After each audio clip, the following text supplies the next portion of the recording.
Welcome to You Had Me at Podcast, where we fall in love with romantic comedies all over again, one decade at a time. I'm Jess Sterling, and of course, I'm joined by my co-host, who definitely has his ducks in a row, Stuart. Stuart, how are you? I don't even have ducks, let alone have them in a row. I don't think anything could be described as having anything in a row in my life at this stage. Well, maybe you can just be with like Oliver. Don't you want to be like Oliver? You know, just figuring life out. I'm already Do bad. I? I'm already so bad. Yeah. We've been talking about this before. This is going to get, I think, perhaps a little bit heated because you have a real affection for this, right? Yeah. So this is a movie, which a lot like Love is what we're talking about, came out in 2005. For context, I was 14 when this movie came out. To also keep in context, I was at the height of my like romantic comedy phase in life when I was a teenager. So not only did this come out at the right time for me to enjoy it, I was in my feels when I was 14 years old. I also adored Ashton Kutcher when I was a teenager. Like, okay, I'm going to give you some context. I know he's making the eyes. I understand. I should not judge you for, at the time, Ashton Kutcher, totally understandable. Current day Ashton Kutcher. Oh, no. Yeah. Again, I was a teenager. But so in my bedroom growing up, I had these closet doors that were like, so the kind that you normally open, like they're like accordion style, right? That have like 4 different panels. And I dedicated one section of each panel to like who I had a crush on, what celebrities I had crushes on, right? So like, need to hear them all. Chad Michael Murray, very obvious pick. I loved Chad Michael Murray. The guy Seth from the OC, Seth Cohen, Adam Brody. That's he was on one. Okay, yeah. Sometimes I rotated them in and out, but like Chad Michael Murray was a staple. He was going nowhere. One of my panels at one point was dedicated to Ashton Kutcher. So like, I loved him. I thought he was so funny. I mean, this was like when Punk'd was on, like, you know what I mean? Like, he had a presence. He was in a lot of shit. He was in Just Married. Like, you know, he was in stuff. I don't know who the other panel was. Maybe Tom Welling. I had a big thing for Tom Welling when he was in Smallville. Could have been not him me. at one point. Oh, yes. Yeah. Pro advice for anyone that's watched a certain documentary about a certain cult: don't go googling Smallville actors. It's not fun. No, it's bad. It's all bad.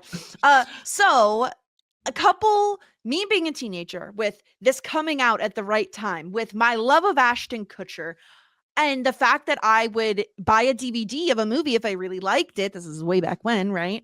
I watched this movie countless times. I've seen it so many times, to the point where we've talked a little bit about this.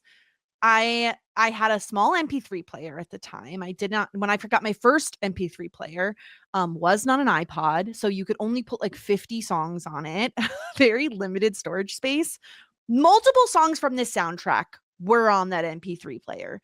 Like, I won't be able to like look at this movie with any sort of logic of like the actual movie itself because of how much I adore it. I just love it. I love this movie, and I'm really happy that we're talking about it because I never hear anyone talk about this movie. Like, it is truly lost in time. I don't even think it's on a streaming service. Like, no one talks about this movie ever. Yeah, so like I want to get into that, Jess, because I just want to see whether or not your brain is still functioning like as it should be. Any thoughts as to why that might be? No, I don't get it. I think here's the thing. I also really adore Amanda Peet. I think Amanda Peet is actually really talented. Ashton Kutcher, you know, as an adult, I see now, probably not so much in the talent department. I think he was funny on that 70s show back in the day. Yeah, I think like Ashton Kutcher, like he's a good actor. I'm gonna give him that. And I think that like he's certainly a great comedic actor. Like, Yeah, he's good with the comedy is it stuff. Yeah. Kelso? I want to say his name in that '70s show. Like he's No, hilarious isn't and that the bad guy? no, it might be the bad guy. But yeah, That's whoever he plays in that '70s Jackie. show, He always says Jackie. Jack. You're right. It is Kelso. The other guy is not Kelso. Okay. Yeah. Yeah, Jackie. But like he's great in that. It's just the fact that he sticks up for certain co-workers and gives them character witnesses. Not great. Which is not great. Yeah. And he's also like, I don't know, like just a bit weird, right? I think that's just the way of most celebrities. They get a bit older, you find out that they're just a bit odd. You find out a bit too much about them. Yeah. But yeah.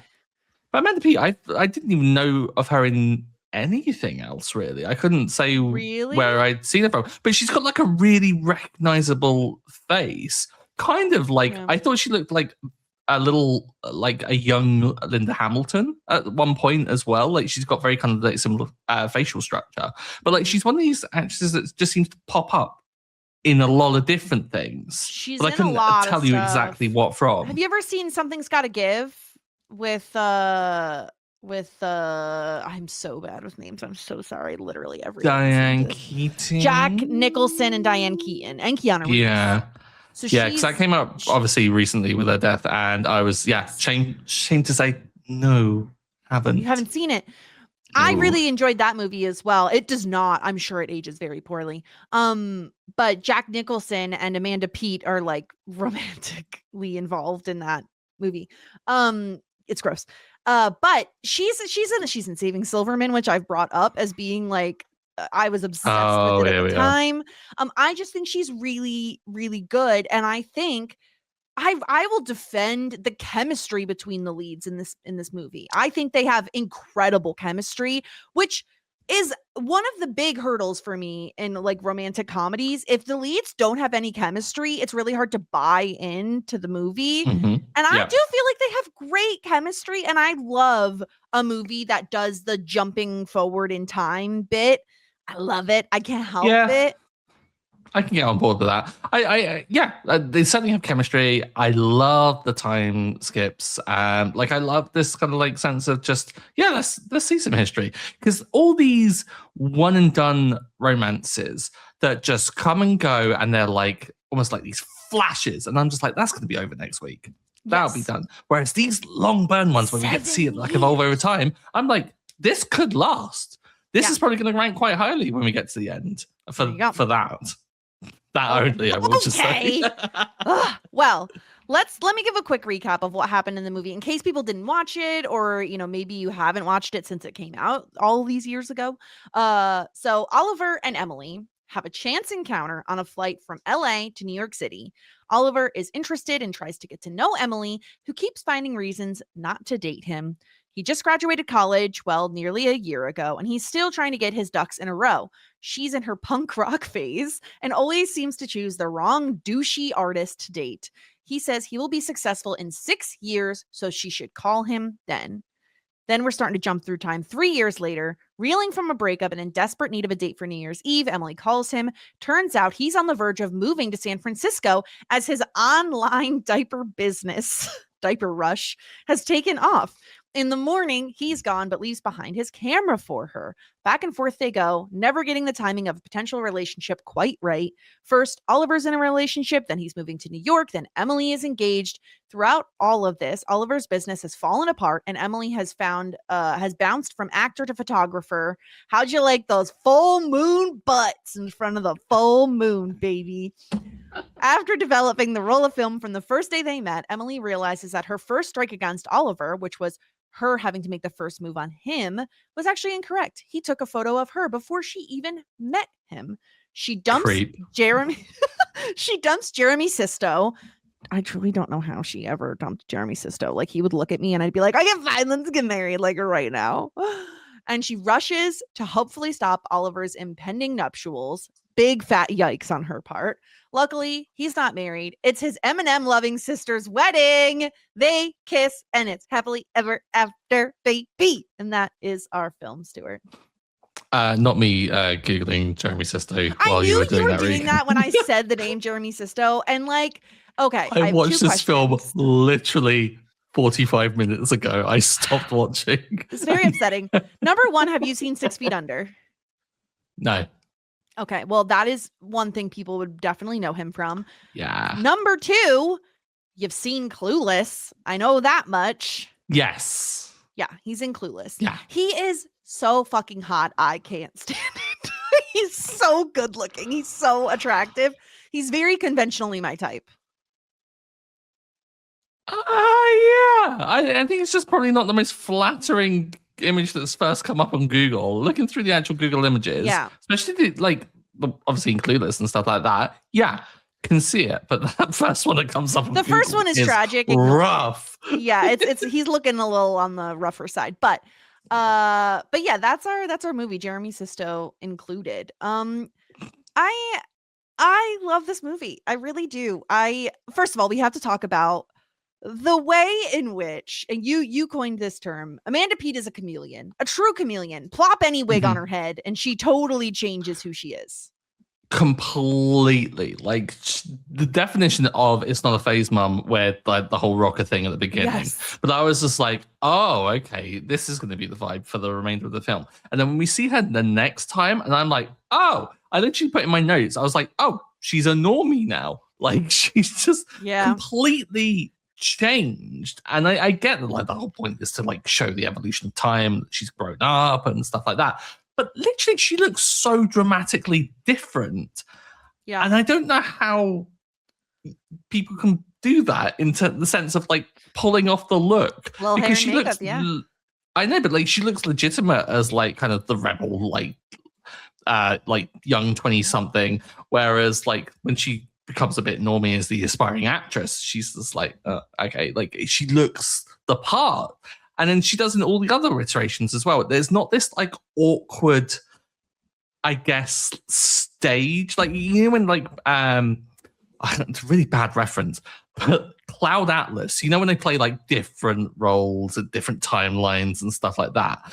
And it is supremely costumey. It's just, none of that felt like she was playing a part, which I will lend to its legitimacy. I was like, I was taken in by that. That was a really good aspect of the film.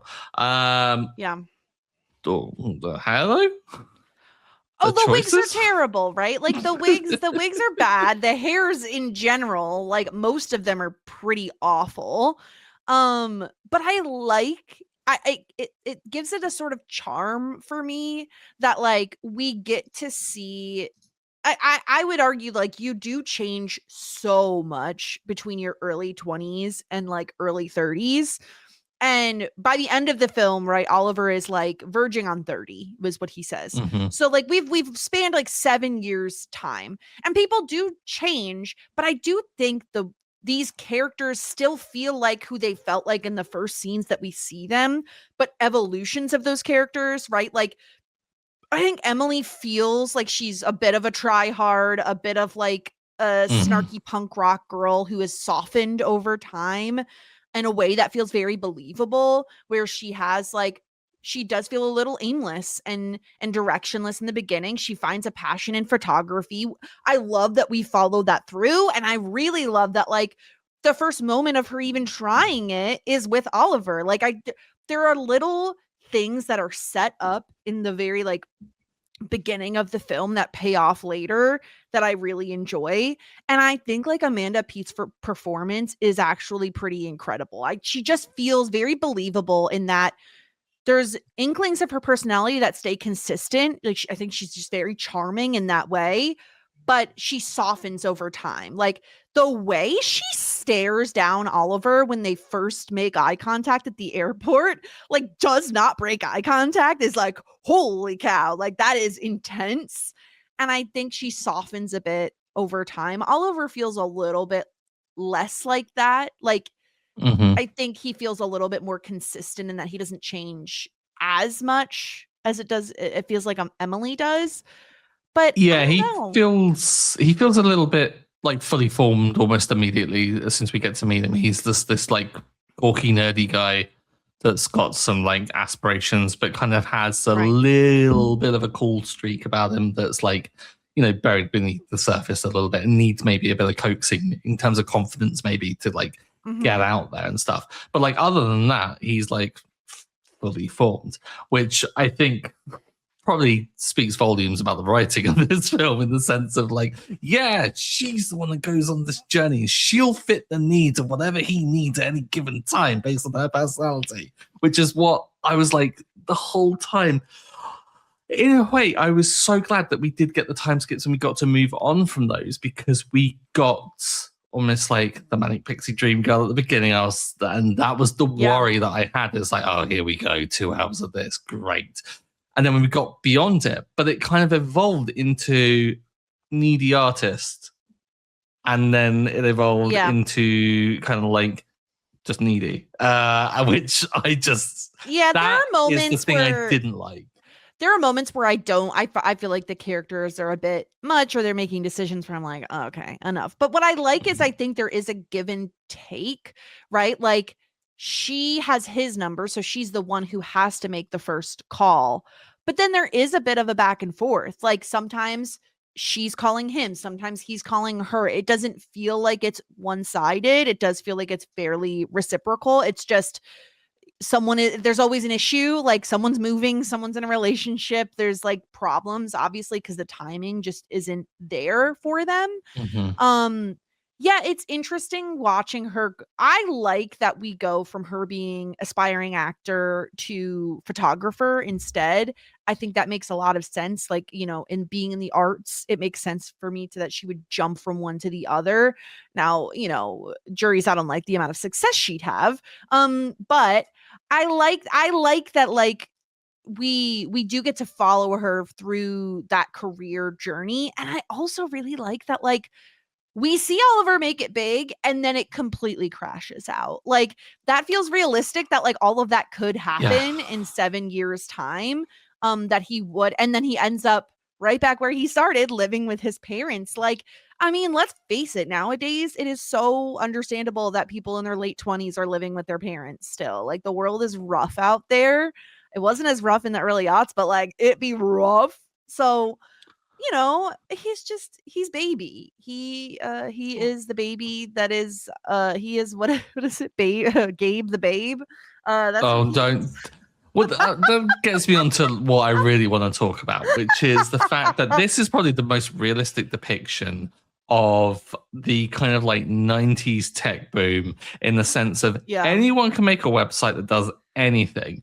And so long as you are a presentable white guy, you don't even have to be presentable, as he demonstrated in this freaking film, and you get venture capital funding for a diaper delivery service. Okay, in his defense, I actually think this makes a lot of sense. Where like I do. Here's the thing. This is like an early days version of like a subscription service where it's like, okay, I had a baby. It's gonna get bigger. Now, I don't have a baby. I know babies grow at different rates, okay? But like the fact that you could be like, I have a baby, this is how big it is. And the program can be like, okay, well then at this point you're gonna need this size of diaper, and have it like kind of auto, like how different is this than like Chewy for dog food? You know, like the idea of it is there. And I do think makes a lot of sense, especially because there's a lot of fucking babies in the world and they poop a lot. Like there's a lot of diapers that need to be made. I get it. And maybe like the models that support it like later, but like back then, like I'm just thinking like delivery costs, infrastructure, like all that, like around that time is just kind of absurd. Plus also you've got like a limited time frame. Eventually they stop shitting in their pants and they start, you know, using the toilet. So it's like other people then have a baby, then there's more babies. Well, yeah, so you got to constantly get new customers, which means constant advertising, constant spending. I really thought too much about this. And not to mention that like all of their advertising was about pushing them to diaperrush.com. I get the pun. Hilarious. Well done. So good. And the website? Did you see the website? It was Jess? The early aughts, Stuart. No, actually, it was the 90s, wasn't it? It was the 90s because Yeah. do not care. That website, I don't care how old it is the worst website I've ever seen in my life. The logo was animated and you could barely read it. And the ugly Gabe baby, what was it? It was it Gary was the first name or something? Babe. No. Oh, Freddie or something? Whatever. Freddie, that was the first name. Yeah, like just a generic name.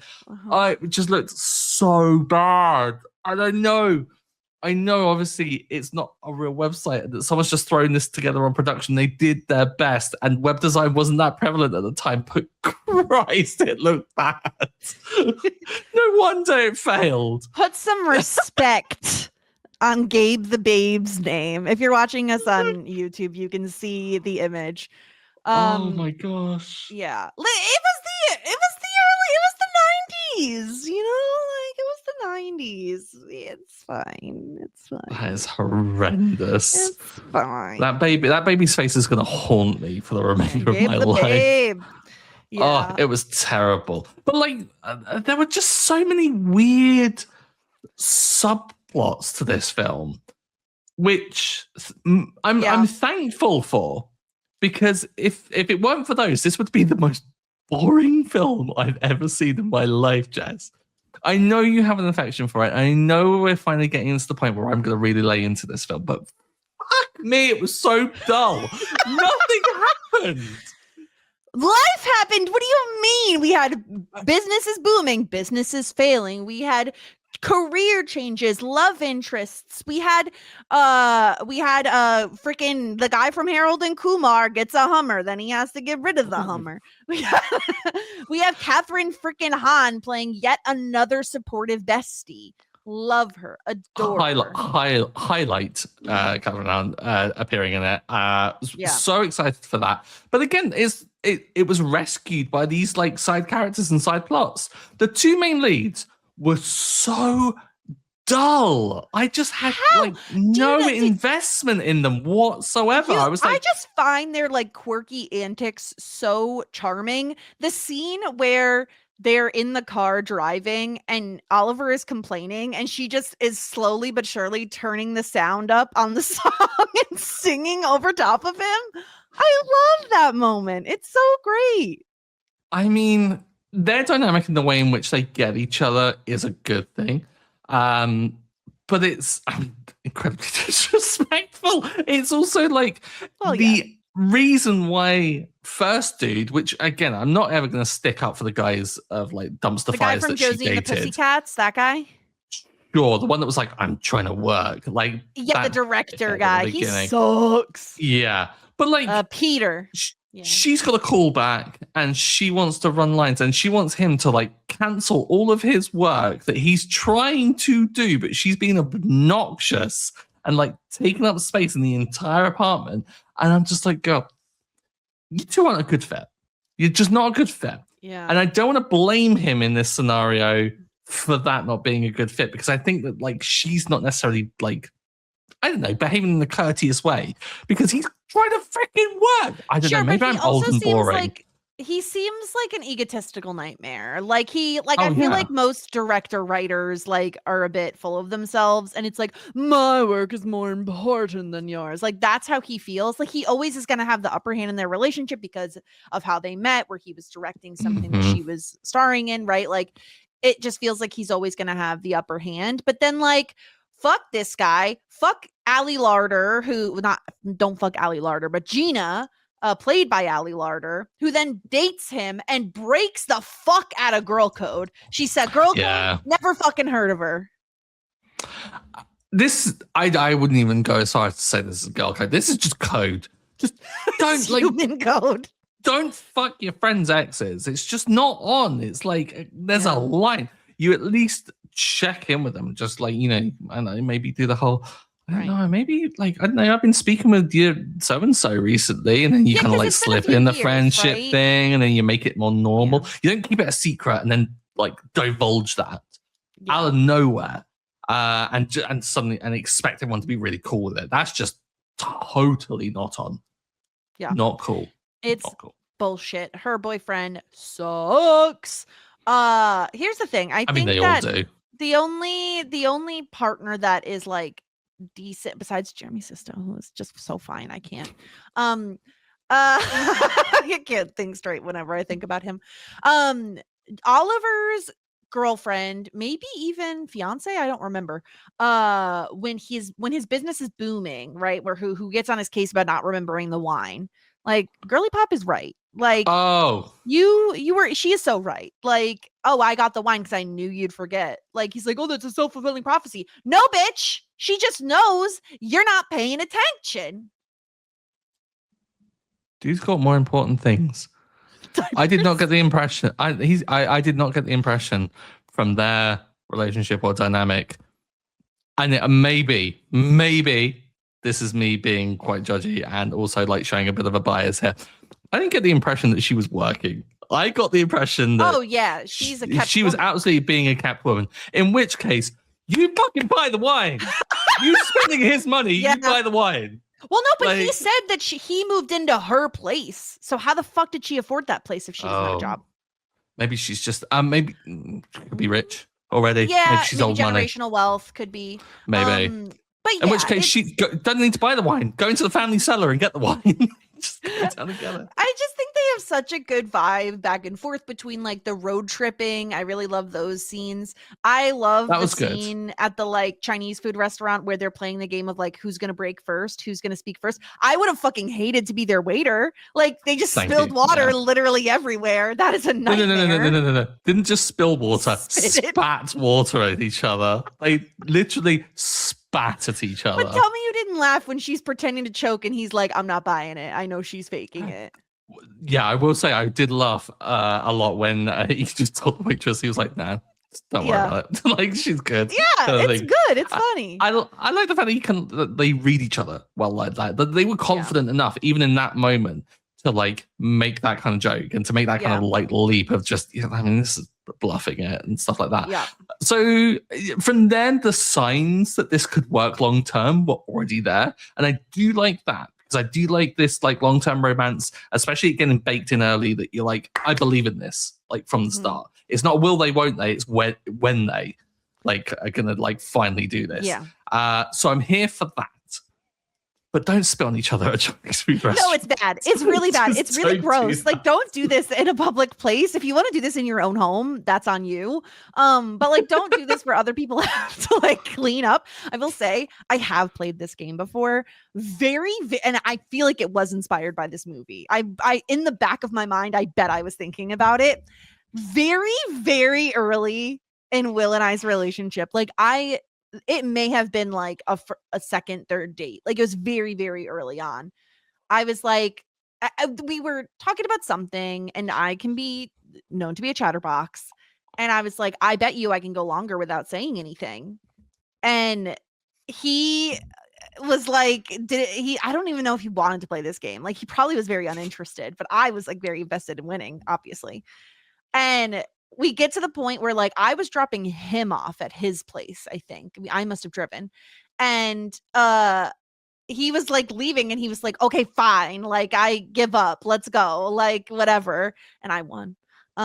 So just like, wow. Just saying. I will say maybe Will's playing long game with how kind of like stoic he is and very kind of like reserved and like. Will is not, I think, a very kind of like, Will won't say stuff unless it means something, I kind of feel. Like, Will's a very, like, carefully like chosen with his words, doesn't really ramble or babble and stuff like that.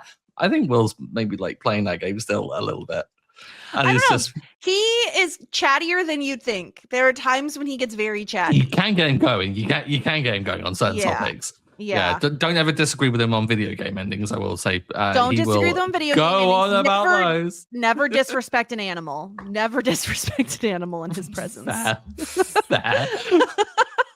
But yeah, I think those moments are really fun. I really like the like smile, you're with me, like as like a callback. I think was so stupid and funny. The putting the sunglasses like in his nose, like very childish, silly stuff. Yeah, really childish. But I prefer that in my romances over the like overly dramatic, like oh, I'm filled with the plight, the dramatic, it's just like it's too much. Like you Yeah. don't love each other yet. Stop. Like I would take the childish antics of like a newly budding romance friendship over the like, whoa, it's me. Like it's too much for me personally. No, I can get on board with that. I agree because there is a certain charm to new relationships. Like the just start out, you got those like you got the giddy butterflies. You're still not absolutely just angry every time you look at them because you see their face too often. Like you still got that, like, that the little fuzzies a little bit, and it makes you act like a teenager. And you're like, no, you're silly. Like you hang up and stupid bullshit.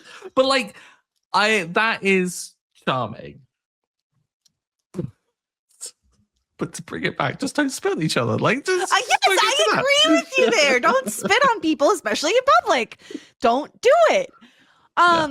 Yeah, I think they're very cute together. I think they have some really like like but I still think they also have some really great romantic moments, right? Like I love the moon stuff, like the pulling over onto the side of the road, getting drunk on wine, taking that like a long exposure or something sort of Yeah. photography where you have to leave the lens open for longer to get the light.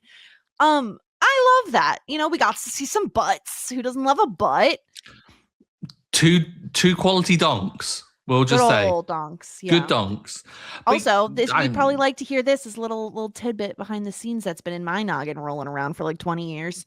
Yeah. The Butt moment when the moment when they're about to go out from behind the car and go stand in front of the moon, and Oliver is like, you said you wouldn't look, you looked. Like that was not dialogue. That was like Ashton Kutcher saying to Amanda Peet, like, you said you wouldn't look. I like the fact that when he was 20, he was like, I looked. Yeah, I looked. Yeah. That's pretty good, interesting. Yeah, because like that felt like a good story, like something a little bit quirky. I think that's kind of like, I don't know, maybe like I don't want to find their relationship just by like, going at it, but like they didn't meet by joining the Mile High Club and just like, immediately getting to it. Yep. So I kind of like that this one was a little bit more romantic in a way, but then they just got to it in the middle of like a national park. Well, it felt like that whole. Oh, gee. It felt like the Mile High Club was fucking, and the station wagon Joshua Tree was making love. Yeah, and I will say, in all of the back of the car makeout sessions that we've seen thus far, this one wasn't the worst. Thank you. Best kissing. Yeah, like maybe not of all of the movies, but like good kissing. I wouldn't. When he like aggressively kisses her at the end, like the out of nowhere kind of like just pounce on her. It's so aggressive. I thought she would like next scene she'd be in a fucking neck brace. Like it was so just bam, he was there in her face. She already has a concussion from smacking into the glass door.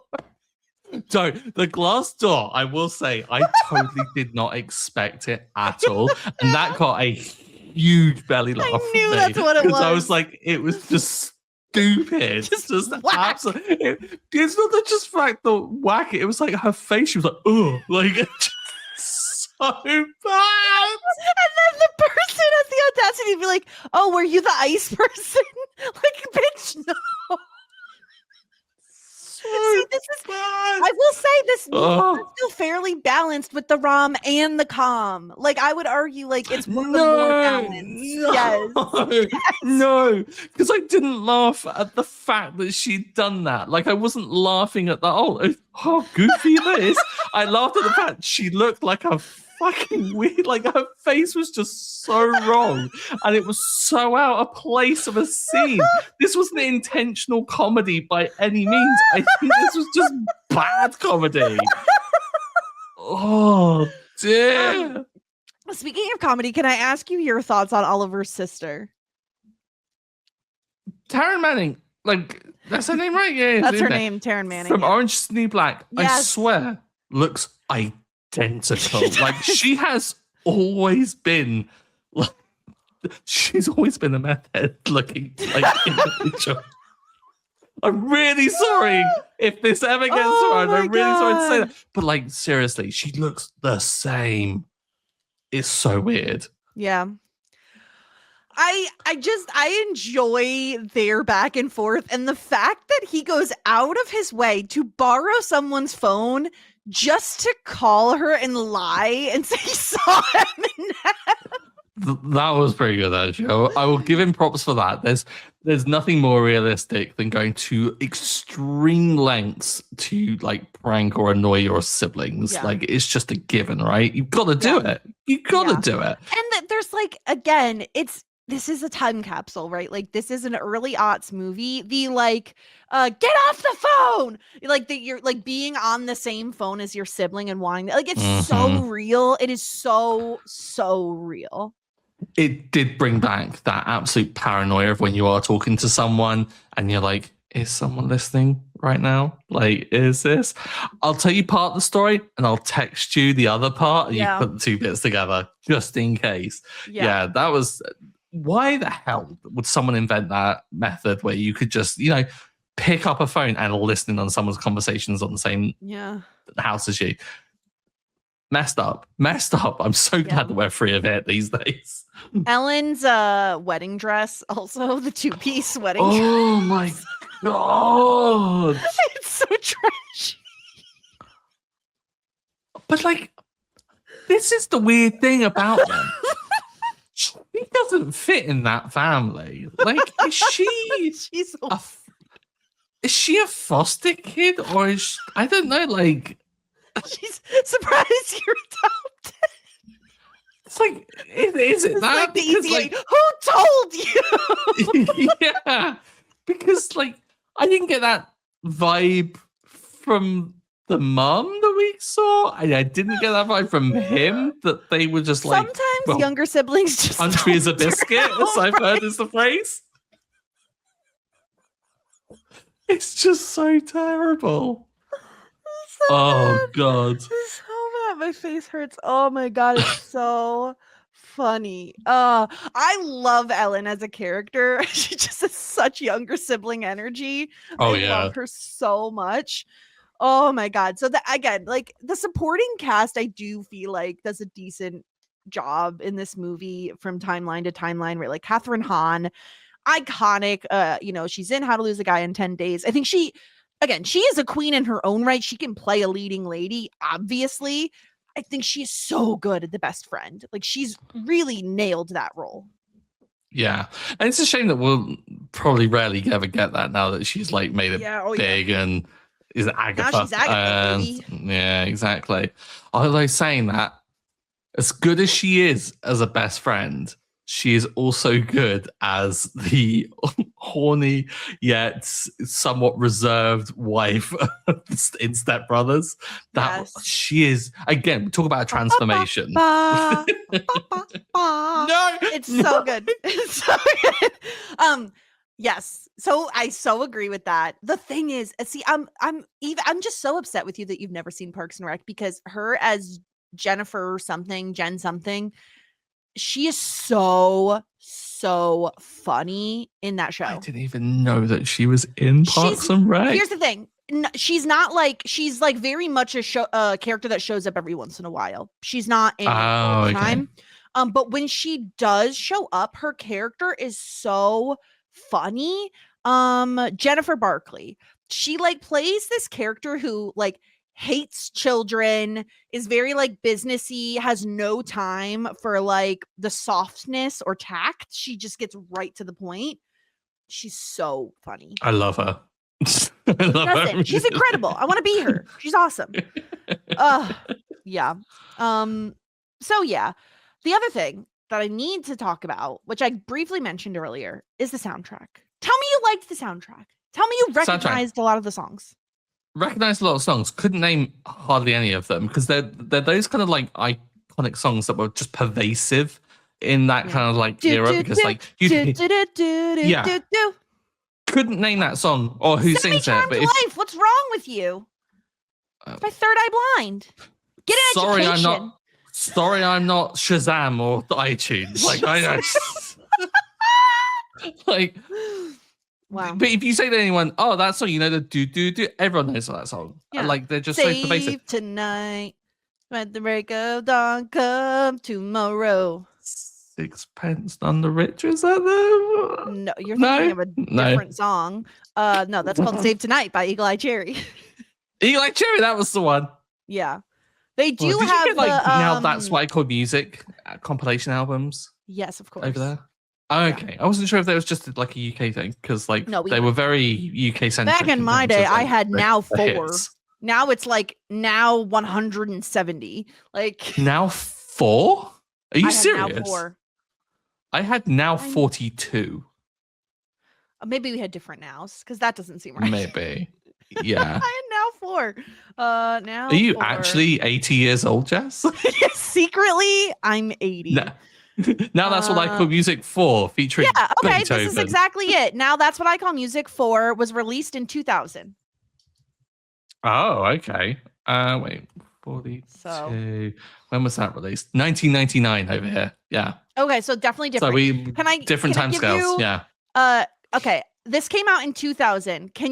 I'll give you like a million tries if you can name just a few of the artists that you think were on this album. For Now That's What I Call Music 4 came out 2000. The year 2000, baby. This is the worst. Okay. I believe in you. I'm glad you do. Because it's too early for is it too early for Britney and like all the pop shit like that? This is prime Britney material. Okay, well then I think I'm good. Britney. Correct. You Drive Me Crazy was on this CD. All right, I know the time frame. We're good. Possibly a little too early crazy for Christina Aguilera, right? A little too early for her. She's not on here. I don't know if it's a little too early, but she's not on here. Oh God, who would have been ready about that point? Destiny's Child? Not on this one. Damn it. Although there is someone who reminds me a little bit of Destiny's Child. Reminds you a little bit of Destiny's Child? Mm-hmm. Jess, I'm going to really need some help. Otherwise, we're going to have dead air on the podcast. Okay. So you're missing a boy band. You're missing a few boy bands, actually. Oh, Backstreet Boys. NSYNC. Larger Than Life. No NSYNC, but Backstreet Boys was on this one. No NSYNC? No NSYNC. You're missing another boy band. Think a little earlier than like Backstreet Boys, I would say. New Kids on the Block? No, Hanson. Bop. Oh, yeah. The thing is, it's not even Mbop. It's This Time Around for some reason. They had a song that wasn't Mbop? Yes. You are okay. So the one that I was thinking of, Aaliyah. Do you remember Aaliyah? Oh yeah. She was on this one. We have some Savage Garden. I knew I loved you before I met you. One of my favorites. Stop it. What are you doing with the face? You seem to be singing like all of the songs that aren't like the default song, I think, for these people. That's on Now 4. What do you want from me? I mean, you can sing this one that's on there. Yeah, that makes sense. My fave pop punk. Do you want to guess what pop punk band made an appearance on this? Pop punk band in 2000s. Mm-hmm. Which one would it have been? I feel like it's all a bit too early. Help. Offspring? Blink 182. Oh, all the small things. That was the one. And there's a song. Yeah. There's a song on this CD that like you could never name the artist, I'm positive. But you know this song because it was so pervasive. Blue da ba dee da ba da. Do you remember that song? You don't know that song? Eiffel 65? Or Eiffel something? How did you know who sings that? I know. I have a weird pop knowledge, and it's like very UK centric, where I could name like pop band members and stuff like that. There was a thing over here that we used to have called Smash Hits. Now I'm really, really That sounds showing my age. familiar. Smash Hits was a magazine that was like pretty much like a cultural thing way back in the day. Then the internet came along and absolutely demolished it, and like it became a thing. But it was the only place that you could get like song lyrics back in the day, because they'd be released in the magazine. You'd cut them out and like keep them and stuff like that. It was just that era where like we had that. Had music videos on it, like MTV, the box, and everything like that on cable, and so you'd be like just watching them 24/7, and it was just all that era of pop music. So I have like this weird thing, and that was one of the one-hit wonders, and it would just always come up in the lower third. So it's baked in there. Blue, dabba dee da da, bubble green. There's also J-Lo was on this. Waiting for tonight. Wow. Whoa. There's Smash Mouth. Hey now. Yeah, but this one's Then the Morning Comes. That's the one that's on this one. Train. They had a song that wasn't the Shrek song? Yes. Stop it. Meet Virginia by Train. You know that one? No. She doesn't own a dress. Her hair is always a mess. Catch her stealing and she won't confess. She's beautiful. Smokes a pack a day. Oh, wait, that's me. But anyway. That's how it goes. Bit too country, maybe. It's really not country. I'm just putting on a weird voice for it. Okay. And then there's one other song that I feel like you definitely know. If I said the artist, Macy Gray. I try to say goodbye. Everyone knows Macy Gray. Yeah. Okay, that's the one. So anyway, that was our diversion into now. That's what I call music for. That's so weird. Yeah, like I was looking at the place. I know will not bore the viewers with like very niche things, but ours is very UK centric, like UK pop. You will not name like any of them. Yeah. But yeah, we had like the occasional like hits thrown in of like the Beatles. I don't know. Adele. I don't know many British people. Yeah, it was the Beatles and Adele, nothing in between. British music is known for nothing else. Well done. That milestone in the middle, Spice Girls. Woo, baby, nailed it. God. The other thing is, I love the song "Breathe." That's 2 a.m. and I'm still awake writing a song. If I get it all down on paper, it's the very end of the movie. That one comes on. I was about to warn you about she's not about to singing break too up with much, Jeremy otherwise. Sisto. Yeah, I mean, no. Did you? Okay, tell me you loved, even though it was horrendous, even though it was really bad. Tell me you loved Ashton Kutcher performing John Bon Jovi. No, horrendous. I have the actual song on my MP3 player, not the Ashton Kutcher version. No. Okay. I thought you meant the actual cover. His singing was terrible. It wasn't endearing. The fact that people applauded it was just, I don't know. I think they applauded the gesture, not the actual singing.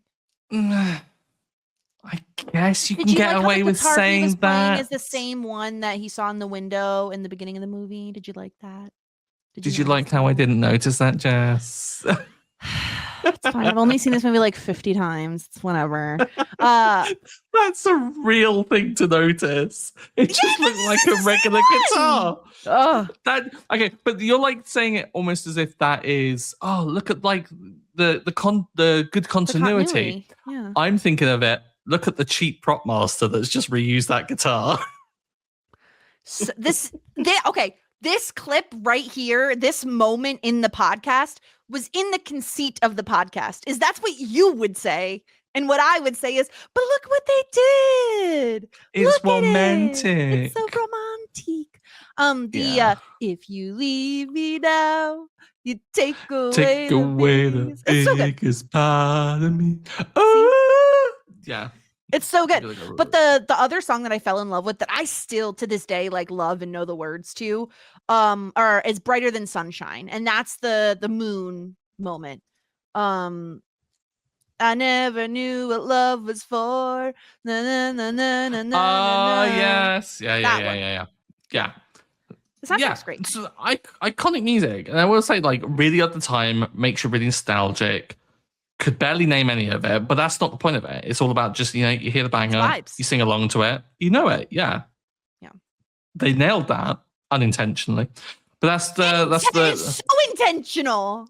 No, it's not intentional to be nostalgic. It's just a film of the time. Like I thought you meant like they accidentally put good music on the movie. No. It was an intentional choice to pick good music from the time period. It's just, it's it's just the virtue of being 20 years old, Jess, that it's now nostalgic. Listen, I'm vintage, and I like this music. An elder millennial.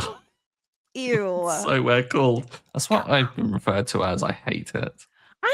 I think I'm smack dab in the middle of the millennial. I don't think I'm an elder millennial, am I? What's the actual age range for millennials? I think my brother is considered an elder millennial. Ugh, you would think that I would know how to spell millennial after all this time. I know. Age range. Anyone born between 81 and 96. Oh, well, then maybe I am an older millennial. I'm 91. No, I'm a younger millennial. No, yeah, you'd be a younger millennial. I don't know maths, okay? This isn't a maths podcast.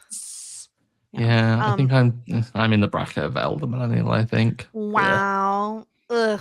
So old, vintage. So ew. Okay. Cut that. No, I'm leaving it in. Let's talk about our "you had me at" moment. The most moment / the best grand gesture. I do think there are a couple of options here. And I know you don't want to admit it, but there are. There's numero uno. In terms of grand gestures, we have the guitar, the singing of the guitar outside the gorgeous apartment, by the way. I would love to have like a little terrace like area there. There's that moment. The moon moment, the moon photo, I think is like a romantic moment. It's not really a grand gesture, but it's a romantic moment. And the obviously like interrupting the wedding is a choice, but you know, it's there. It's an option. It's a gesture. That's a messy gesture. That is. It's a messy gesture. Or there's also the New Year's Eve thing. I think I love the moment where she's like watching her fucking ex about to make out with someone, and boom, there he is, make out time, right as the ball drops. Bam. Breaking her neck again with breakforce speed of just bam, here I am to kiss you out of the blue. Sometimes love hurts, Stuart. It should. Not in that regard. Sometimes love physically hurts, like whiplash. With consenting adults. And I don't think there was consent in that whole encounter. Bam. Anyway, what do you think?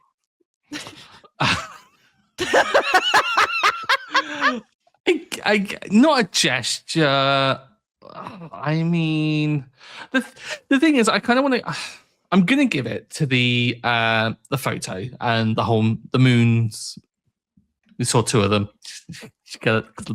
Yeah. Anyway, the moon photo thing. I'm gonna give it to that, but I will say I am slightly soured on it because it comes up when he's stalking her at the art gallery, which is again another point against this film's favor. He is a little stalking. A little. Yeah. It's like he just wants to see her. He's like, this is her gallery. I want to check in.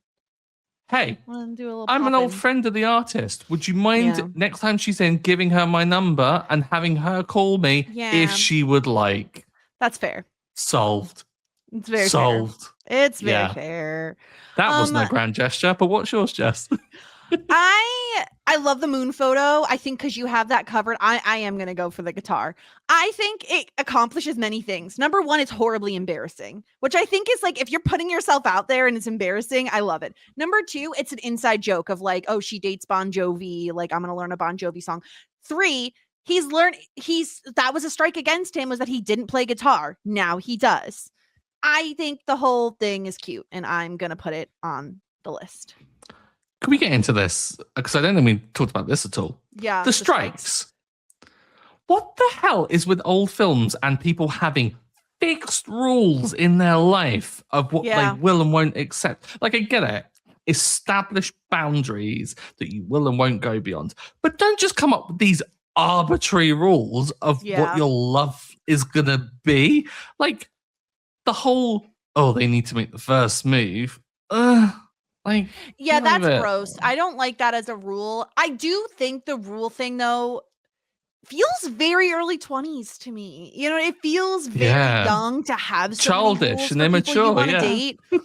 It does. It feels Mhm. like, oh, I have all these rules for reasons I will and won't date someone. Like it's he didn't make the first move. He doesn't play an instrument. Maybe guitar was specific. I can't remember. And his he's a Cancer. He has a bad star sign. Yeah. Was the other But one.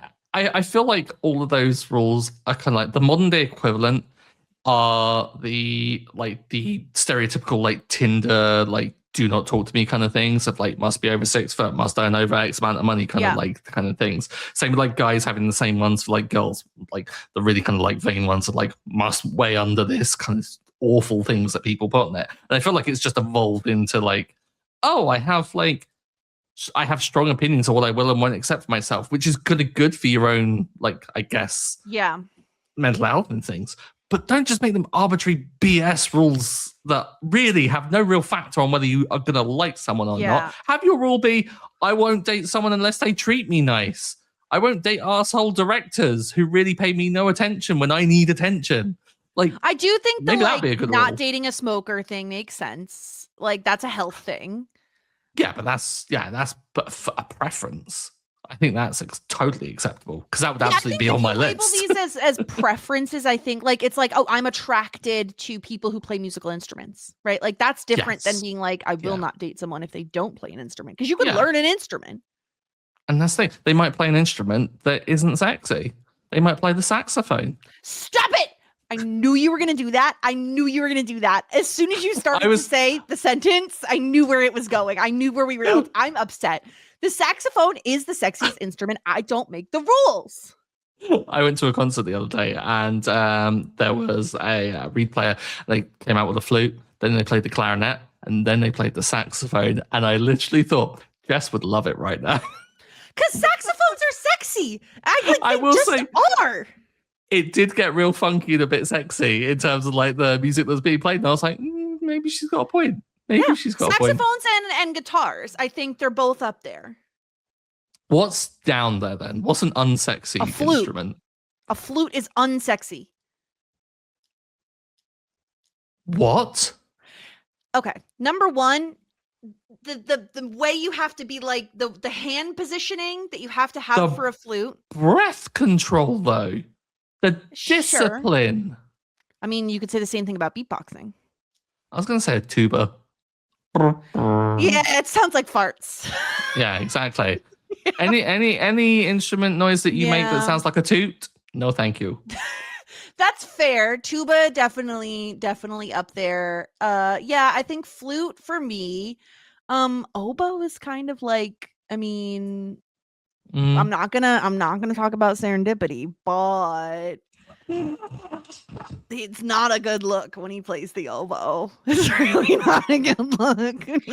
I feel like you are talking about serendipity there, Jess. Yeah, I think those are like the least, maybe like a cello, you know? Oh no, cello's cool. Yeah. We love a cello. Okay. Yeah. There's a like great cellist that played at the Hans Zimmer concert I went to, and I was like just watching them in just falling in love. I was just like, I love it so much. Yeah. Plus, like I'm trying to think of other unsexy instruments, because like drums, sexy. Like you're just like smashing around, like great. Like a trombone can be sexy. Maybe trumpet. I think the brass instruments are tough. I think the brass ones are tough. Yeah, I feel like it really does depend on what they're playing though, because if it's like a real like that, no, get out. But if it's like a good jazzy kind of like maybe that could work. Yeah, who knows? The thing is like, because I was in band, unsurprisingly to literally anyone who listens to this podcast, I was in band for a while when I was a kid, and I do remember the gross thing about the brass instruments was they had like spit drains that would like gather the spit from playing them. And that is so fucking foul. So the idea of that, like, you don't have a spit drain on a guitar. Oh, piano, also a very sexy instrument, I will say. Hugely sexy. Yeah. I would say Look at those the most fingies, just versatile of sexy tickling the instruments. keys. Exactly. Tickling the keys. Dexterous fingers. Never not going to be sexy. Yeah. Yeah. I think we've nailed it. I really think we've nailed it. Yeah, write in if you disagree. Please let us know. We've really gone all over the place. Write in if you play the oboe, tuba, the flute. or the flute. That was it. Okay, let's get into our meet cute and meet creep meter, baby. Let's talk about how red flaggy this couple is. I think good points and bad points. I think that obviously I don't think that their first encounter is actually all too problematic. I love that it was led by her, even though she would want it not to be. It would be certainly creepy the other way around. But I think like she caught the vibe, like she knew that he was interested, and like she fucked the shit out of him. Yeah. She did. She absolutely did. And so of course, like, I mean, well, let's just get down to it normally. So like I think like I'm not gonna like mark it down for anything of that. I like the fact that they established that they had chemistry really early, that there was longevity with this. I love the fact that there was this kind of like just things not working out. That's life. That's really good. She picks bad people. Maybe he's a bad person too. There is that possibility. Just going to put that out there. Yeah. Okay. Additionally, he kind of stalks her. A little bit. Lastly, she is willing to interrupt a wedding. The moment you go in and you see people in suits and flowers and caterers, you get the F out. I don't care how much you love him. She did try to, but the glass door was a little too late. A little too late. And she fucked that up as well. So that's a point against her. But I think there's like hit and miss. I'm willing to like put it in the middle for me. I think we can fix them. I think maybe there's a hope there. Okay. Do you feel that they're soulmates? I think they're higher up than this. Here's my arguments for them moving up. Yeah, because yes, there is some light stalking. I will say this is pre-internet, like this is pre-cell phones and texting, and like getting a hold of someone can be difficult, right? But I will say the longevity, right? Like when we're looking at a 10 Things I Hate About You, when we're looking at an Easy A, they've known each other for like months at most. Yeah. These people have known each other for 7 years. Like they've not really always been in contact through that time, but the basics are there. They can get along, also local to each other, which is a big, not the holiday. Eventually. Looking at you. Yeah, exactly. Eventually they are now.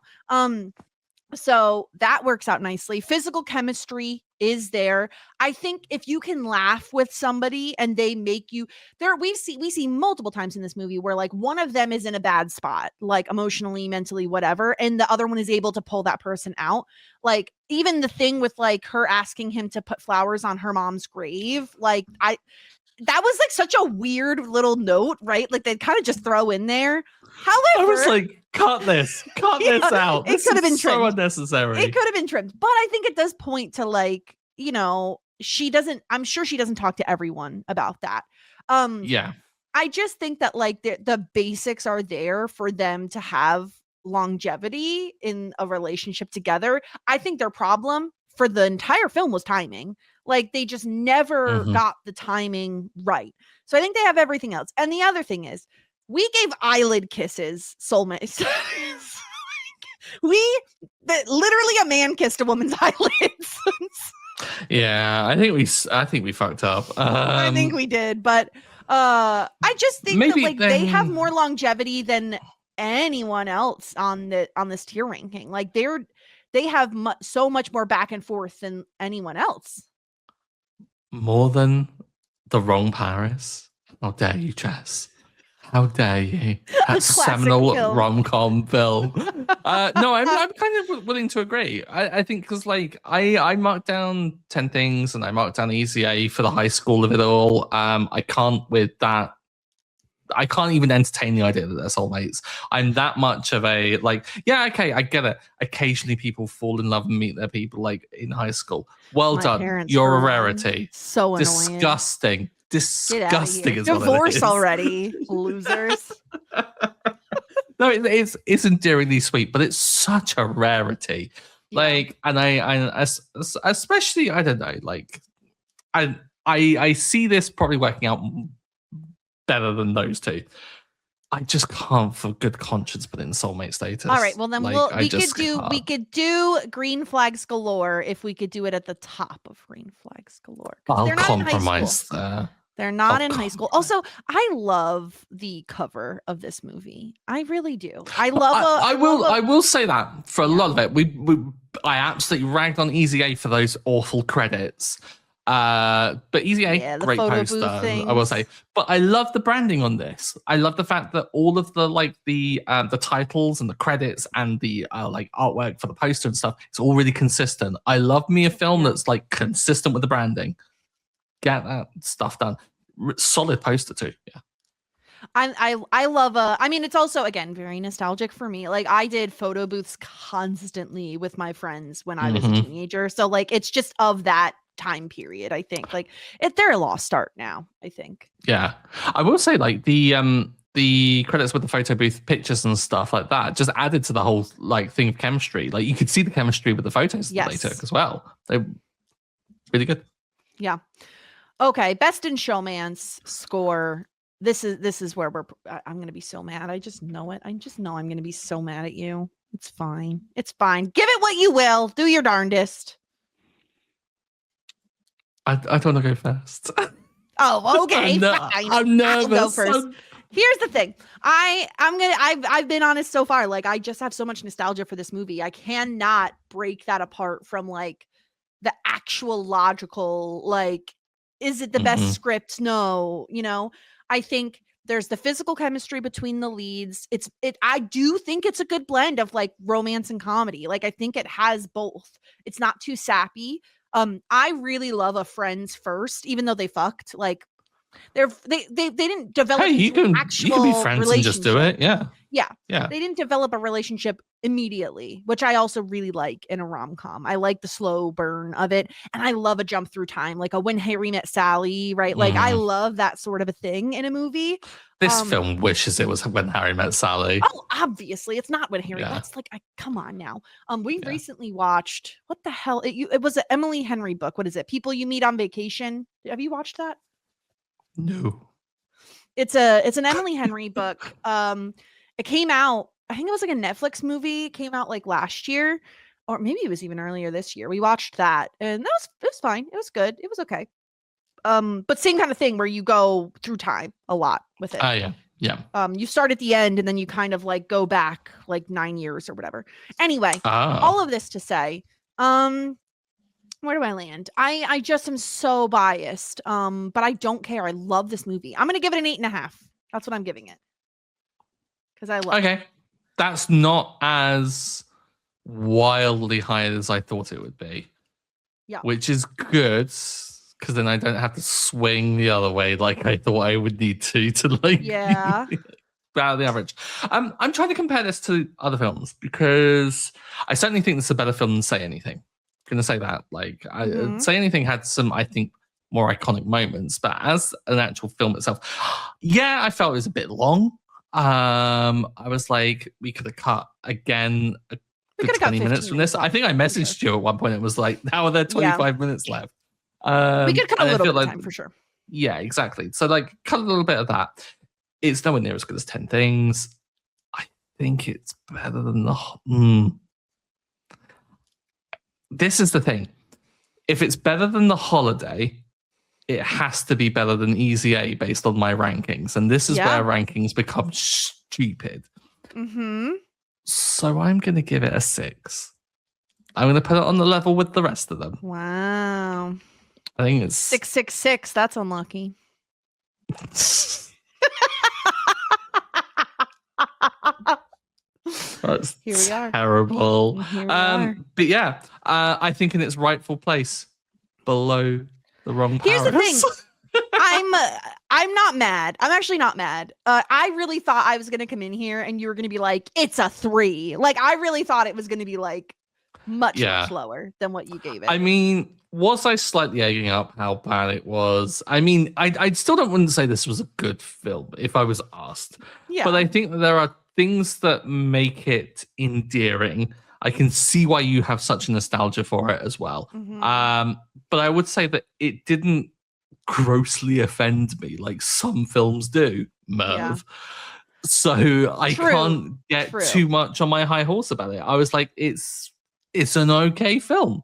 And I think don't think it like ages that poorly. Like, there are some aspects of it that's like, oh, he does stalk her like a smidge too much. But like overall, I don't find it to be like overly problematic. Yeah, I don't find that either. And I feel that even like his stalking thing is like he doesn't get anything from it. Like, he's shown to be a bit foolish in the whole endeavor. Like especially when he turns up and it's not even her. I'm like, dude, gonna stalk correctly at least. Christ, get it how right. Embarrassing. So like, I think like overall, it's just all right. It's a bit mid. Okay, it's better than not liking it, so I'll accept it. Next week we're back to the 90s, baby, back to my time. This is where I shine. So I made a list of like some options that I was thinking of, some of which I've seen and some of which I've never seen. Because I would say like I said before, with this being in the early aughts, I was in like prime territory for rom-coms in the early aughts because that's when I was becoming a teenager. There are some movies I've just never seen from the 90s. So I'm going to present some to you and you tell me your thoughts, because some of these are on our list, some aren't, and some I've seen and some I haven't. I do think there is like a common thread in a few of these, which is that I feel like it's interesting. We have not talked to Julia Roberts, and she is like kind of queen rom-com girly pop of the 90s. So how she makes have we not? Yeah. I don't know. So of the options, we have 4 Weddings and a Funeral. I've never seen it. Same. Okay. We have Ever After, a Drew Barrymore classic, which I've never seen. You're Googling. Really? It's like never heard of this film. It's like the Romeo thing, isn't it? Updated adaptation of a classic fairy tale. Listen, I don't know. I've never seen it. I've never seen it either. Oh, it's 2 hours. Anyway. Woof. Woof. Jerry Maguire. Never seen it. Isn't that where we cribbed this name from? Yes, it is. Yep. Still haven't seen it. My Best Friend's Wedding. Also haven't seen it. Wait, My Best Friend's Wedding. That's Julia Roberts as well. Yeah. Yep. And then on to the 2 that I have seen: Wedding Singer, a classic, and The Parent Trap, which does technically qualify as a rom-com. Parent Trap, getting its flowers, I will say, on TikTok in the last few years, when people have suddenly started looking at it and going, why is this film so beautifully shot? Because it's like just unnecessarily graceful with the cinematography that it has. Like, it puts modern films to shame. That's a real left field choice. I can see it's got comedy, it's got romance. Yeah. It does have the both. Story that has been done a billion times by the Olsen twins. It's coined now, like it's called like, oh, we're parent trapping them. Like it's a terminology now. Like a while back, Sarah and I had joked of like, do we on Shit 90 Shows Taught Me, do we watch It Takes Two and The Parent Trap and see which does it better? For being like, you know, not almost kind of a separated at birth, not really kind of film thing. But anyway, those are kind of the ones that I had on my list of possibles to cover. I probably wouldn't want to do Wedding Singer. I think I've covered it on Shit 90 Show. I don't know that I have anything new to say about it. So I probably would lean away from that one. And Ever After, I'm going to take it off because it just looks boring. Bye, Drew Barrymore. No! I do love Drew Barrymore. She just feels real, even though she's definitely super wealthy. She feels like a real person to me. Anyway, I don't know. What do you feels think like a real person to you? person who's grown up in Hollywood is probably the most I Hollywood know. person in the world. I know, but she Wild. seems normal, right? Have you seen the video of her going out in the rain? Okay, I have seen that, and she looks. I think my version of normal isn't most people's version of normal. I said to Will the other day, I was like, for a long time in my childhood, I thought I was like a normal person. Like I was like your average. But then like there hit a point where I was like, no, I'm fucking weird. Like I'm actually really weird. And then once you embrace it, it's fine. You know? Yeah. Anyway, of these movies, what are you thinking? We have Jerry Maguire, which is where we got the name for the podcast from. So that feels like it should be in talks for a contender. That one also has a what's her face in it, right? Julia Roberts. Renee Zellweger. Renee Zellweger, sorry. Yeah. Tom Cruise. Ew. Yeah. Yeah. I'm fairly kind of like I mean I could go for any. I don't really have a real dog in this fight. Because it's not my choice this week, Jess, is it? Because of this awful deal I agreed to. This is why I was bringing these up to you so you could weigh in. Can I throw in another possible? Yes. Another possible option. Julia Roberts as well. Notting Hill, 1999. Okay, I just think I've seen that cusp. One. But you've probably seen it because that's Grant, probably I think right? that's the most famous one. Yeah. I have seen this one. I think Sarah and I talked about it on Shit 90 Shows Taught Me, and I think I didn't really like it. I know. I'm pretty sure I didn't really like it. But it's really British. That wasn't the problem I had with that. I think I didn't really care for Hugh Grant. I mean, understandable position to take. Yeah, listen, I adore him in Love Actually and his fucking dancing. But yeah, let's see. Maybe we didn't cover Notting Hill. What am I thinking of? How do I spell Notting? N-O-T-T? It's not My Best Friend's Wedding, is it? I don't know if we covered it. Maybe I just watched it. I have no idea. I feel like of the Julia Roberts ones that are there, like I think Notting Hill is probably the most famous one, but For Weddings and Funeral is the one that like put her on the map, I think, of rom-coms. Okay. Yeah. So I think that like if I were to rate any of the Julia Roberts ones, that would probably be the highest. My Best Friend's Wedding probably lowest of the three. Okay.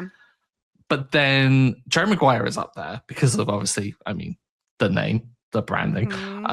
It's down on my rankings in terms of already of just the Tom Cruise of it all. It is Tom Cruise, isn't it? That's in that one? Yeah, it's Tom Cruise. And then The Parent Trap is still up there just for being what it is. But Jess, it's entirely your choice. I say strong contenders across the board, and I don't think I'll be angry at any, because even if I don't like it, that makes great content. I know. I mean, let's look at this podcast. We went places today. Okay. And ended with me saying it was mid. Yes. Well, you do often just try to bait me. So I do love a good hyperbolic reaction. Yeah. Do I roll a die? Because that feels like fun. I mean, we do like dice. I always have a die near me. There's one. Okay. Yeah. Okay. Let's narrow this down here. Let's take off My Best Friend's Wedding so that we have it down to 4 options. So we have 4 weddings and a funeral, Jerry Maguire, The Parent Trap, and Notting Hill. So 1 through 5 is 4 weddings and a funeral, 6 to 10, Jerry Maguire, 11 through 15, Parent Trap, Notting Hill is 16 through 20. Okay. We're rolling, baby. Tension. Of these films, I've seen 2 of them, but like if you ask me literally pretty much anything about Notting Hill, I would not be able to tell you anything. Okay, we have a winner with a roll of 11. Is that The Parent Trap? The Parent Trap. Yeah, baby. Put on your dance. Lindsay Lohan. Get your peanut butter and Oreos ready, baby. It's time. I love to talk about piercing ears with apples. Yay. I was thinking we could talk about like Lindsay Lohan and her career and the ups and downs and crazy one. Freakier Friday. Talk about all of that stuff. Chad Michael Murray. Freakier Friday. Have you? Yes, Chad Michael Murray. Have you seen Freakier Friday? I haven't watched it yet. Is it good? No, haven't seen that.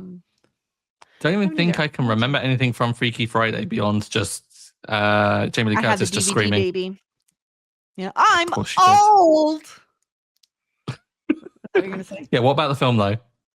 I had the DVD, obviously, because who was in it but Chad Michael Murray, and he was, as I said, a partition on my closet door. So, loved him. I love it if you ever meet him. You're a partition on my closet wall. They're like, what? You were a partition on my. I have evolved, but I did adore him. I loved One Tree Hill back in the day. You know, I did go through a very like basic bitch phase. I'm probably still. Don't we all? Yeah. Anyway, I mean, I'm watching The Vampire Diaries right now. Like, I'm in my basic bitch phase still.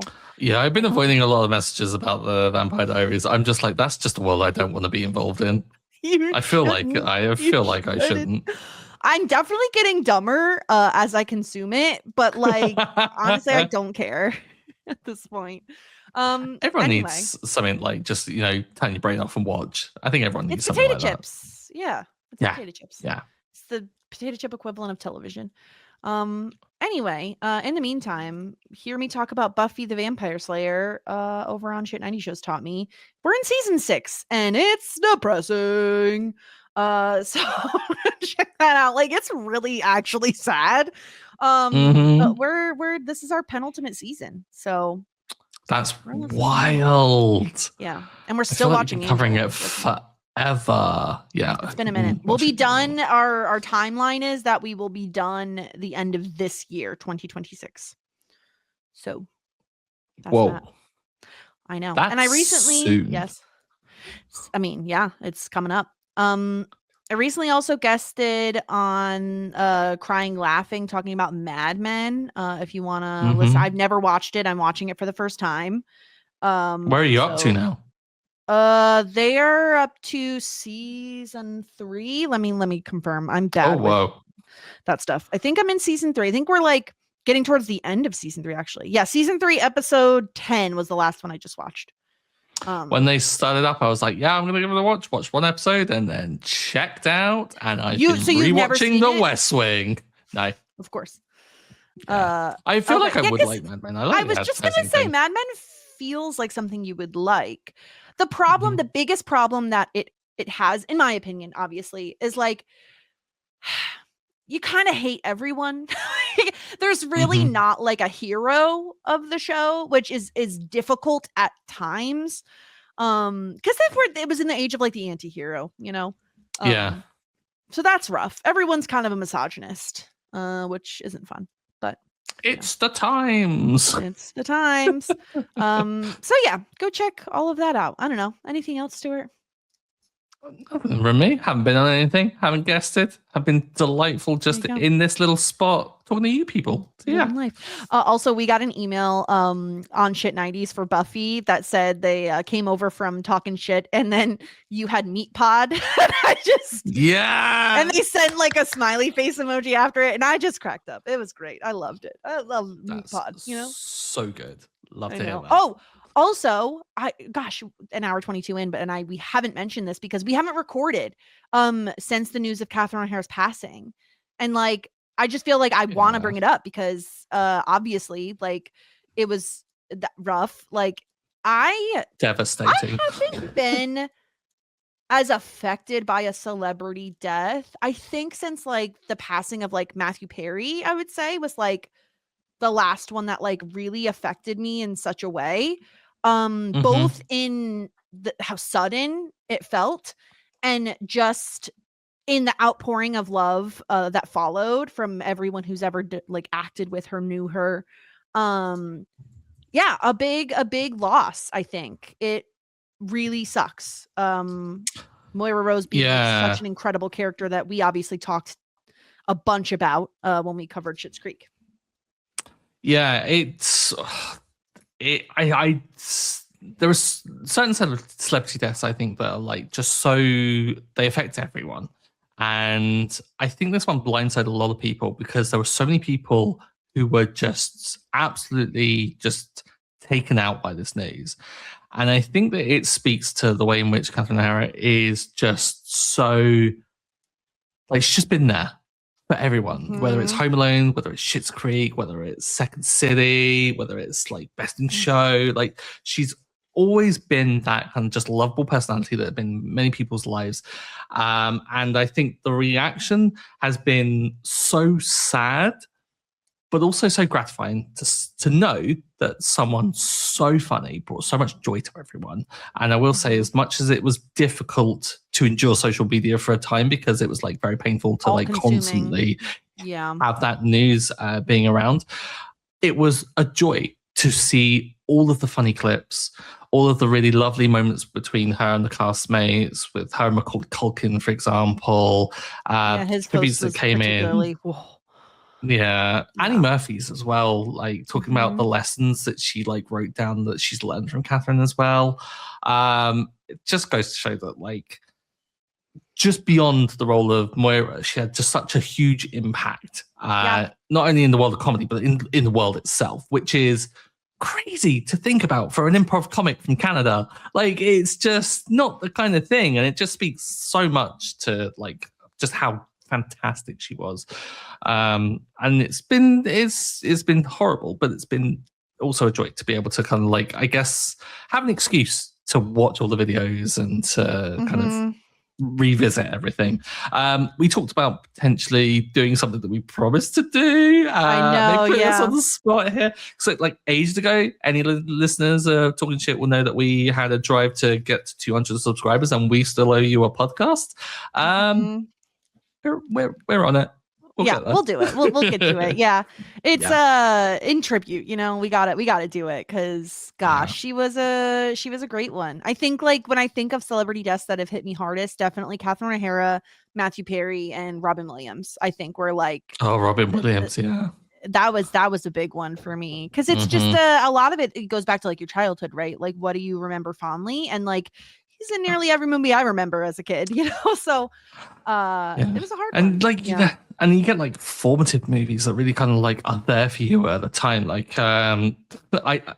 child of parents who eventually separated, but the writing was on the wall there for years. And I'm like, as much as Mrs. Doubtfire is there as a outlandish and absurd kind of like situation, fundamentally it's about parents separating, and how like fundamentally there is that still that bond and the love for the kids and everything like that. And I would just say hurts. And thankful that it exists, and that there was someone as joyous as like Robin Williams to be there for it as well. So we talk about us getting old. I just everyone's dying. So shouts to Catherine O'Hara, who gave us just so much joy while we covered Schitt's Creek over the past few years. So but next in 2 weeks we'll be back, and we'll be talking The Parent Trap and Lindsay Lohan, and good God, I cannot wait. That's going to be so much fun.